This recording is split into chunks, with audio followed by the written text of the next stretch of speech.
चांद तारा की कहानी में अब तक आपने देखा है कि चांद और तारा एक दूसरे को पसंद करते हैं और शादी भी करना चाहते हैं, मगर तारा की अम्मी उन दोनों के बीच में जलालुद्दीन अकबर बन के खड़ी हैं। उन्हें चांद के इंजीनियर होने पर भी एतराज है और इतने बड़े खानदान में पैदा होने पर भी।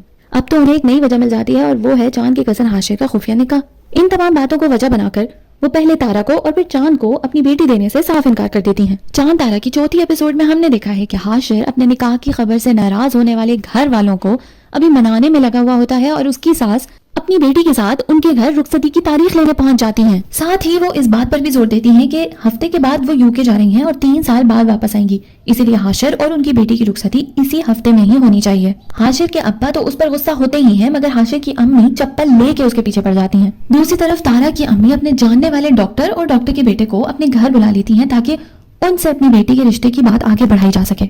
इन बाप बेटा से मिलने के लिए वो तारा के अब्बू को भी बुलवा लेती हैं ताकि वो भी अपनी बेटी के लिए इस रिश्ते को देख लें। तारा के अब्बू यानी मीर जाफर साहब बहुत ही खुशमिजाज इंसान है, बिल्कुल अपनी बेगम के मिजाज के उलट। मीर जाफर साहब एक इंश्योरेंस कंपनी में जनरल मैनेजर का काम करते हैं। इसी वजह से उन दोनों डॉक्टर बाप बेटा को वो मिलते ही अपनी इंश्योरेंस बेचने की कोशिश करते हैं, इसीलिए तारा के अब्बू को वो लोग पसंद भी आ जाते हैं। मगर जैसे ही उन्हें पता चलता है कि उनकी बेटी किसी और से शादी करना चाहती है, वो उन दोनों बाप बेटा को लालची कहकर रिजेक्ट भी कर देते हैं और चांद को अगले दिन सुबह अपने ऑफिस में मिलने के लिए बुला लेते हैं। दूसरी तरफ हाशिर के घर वाले उसकी रुखसती से मना कर रहे होते हैं, इसीलिए उन्हें मनाने के लिए वो टेरेस से कूद जाने की धमकी देता है।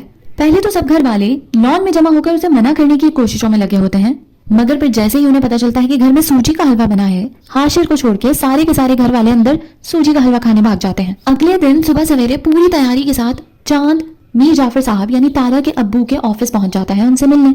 मीर जाफर साहब चांद को अपनी बेटी पर एक मजमून लिखने का कहते हैं जो उन्हें बहुत पसंद आता है और इसीलिए वो चांद को उसी दिन 5 बजे उसके घर आने का वादा करके उसे भेज देते हैं। दूसरी तरफ माला के लिए उसके घर आने वाले रिश्ते को वो खुद ही बॉल मार के भगा देती है, मगर गलती से।